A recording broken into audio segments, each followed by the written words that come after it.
When we talk about global aid, there's a huge headline number that looks fantastic. But when you dig just a little bit deeper, you find this really troubling paradox. We're told we're spending more money than ever, but is that money actually getting to the most vulnerable people on the planet? Well, let's dive in and find out. So, let's start with the good news, right? In 2023, the world's donor countries collectively spent a record-smashing $223.7 billion on what's called official development assistance. I mean, that is an incredible amount of money. It's an all-time high, and on the surface, it really looks like a massive commitment to fighting global poverty and instability. But, and this is a big but, this is where the story starts to get complicated. Because despite that record number, the actual aid that's reaching the world's least developed countries has been falling. And that's the central mystery we're going to unpack today. How in the world can spending go up while support for the poorest people goes down? To solve it, first we have to understand who's giving the money. It turns out, not all donors are created equal. You've got countries that give these gigantic amounts of money, and then you have countries that give a huge share of their economy. And believe me, that difference is absolutely crucial to understanding what's going on here. Okay, so take a look at this. It's kind of like a tale of two donors. On one side, you have the United States, the undisputed volume king. We're talking around $66 billion. It's the single largest donor, and a ton of global programs would just collapse without it. But that massive number is only 0.22% of its gigantic economy. Then you look at a country like Norway. They give way less, about $5.8 billion, but that amount is over 1% of their entire national income. So it's really a question of raw numbers versus real commitment. And this chart just illustrates the point perfectly. For decades, the UN has had this target. Wealthy countries should give 0.7% of their gross national income to aid. But as you can see, very few actually do it. The US, the UK, they're below the line. But smaller, wealthy nations like Norway, Sweden, and Luxembourg, they consistently hit or even blow past that target.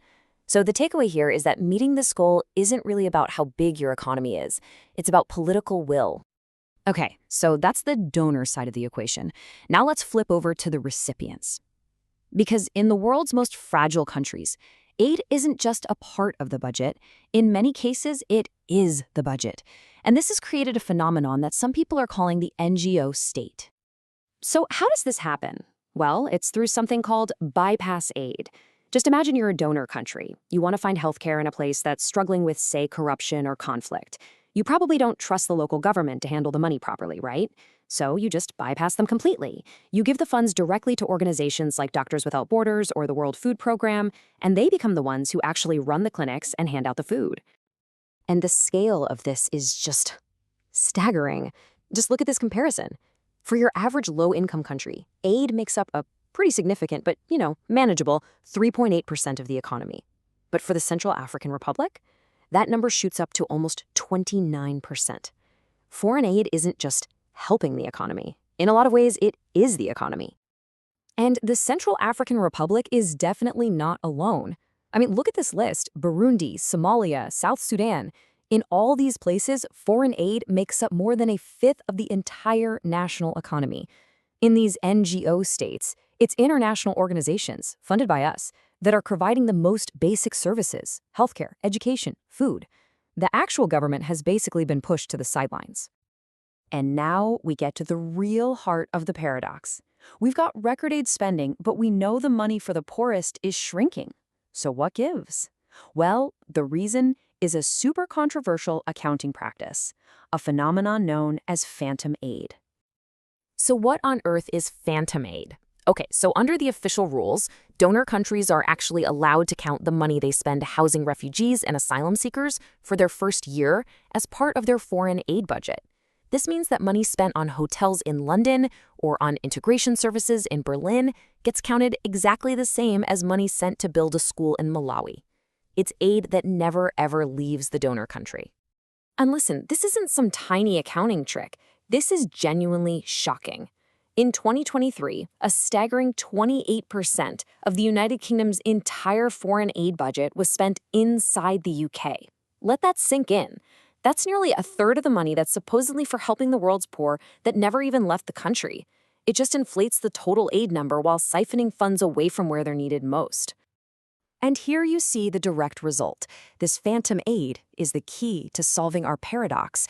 It lets those headline numbers hit record highs, but it hides the painful reality that the actual pot of money available for long-term development projects in the world's poorest countries, it's been shrinking. So, what are the consequences of all this? What we've got is a system where more and more aid is spent at home, and the aid that does go abroad is funneled through NGOs, bypassing local governments. And this creates a really dangerous cycle that can trap countries in a state of permanent crisis. This quote from the source material just sums it up perfectly. It's a sovereignty trap. I mean, why would a fragile government do all the hard work of building a tax system or a Ministry of Health when this super efficient NGO industrial complex is already doing it for them, funded by foreigners? The incentive to build a real functioning state just gets completely eroded. So let's just break down the damage here. First, volatility gets transferred. A tiny budget cut in Washington or London can become a catastrophic GDP shock in South Sudan, literally shutting down hospitals overnight. Second, like we've said, state building just grinds to a halt. And third, you get this huge legitimacy crisis. The people start looking to foreign NGOs for their survival, not their own government. And that fundamental bond between a citizen and their state, it just breaks. And all of this leaves us with a final, really crucial question. Is our aid system truly designed for long-term development, for building self-sufficient nations where people can actually thrive and achieve their greatest good? Or has it just become a system for permanent crisis management, designed only to meet the bare minimum needs for survival, keeping countries dependent and fragile? Is it a hand-up or a handout that just never ends? It's a paradox that's definitely worth thinking about.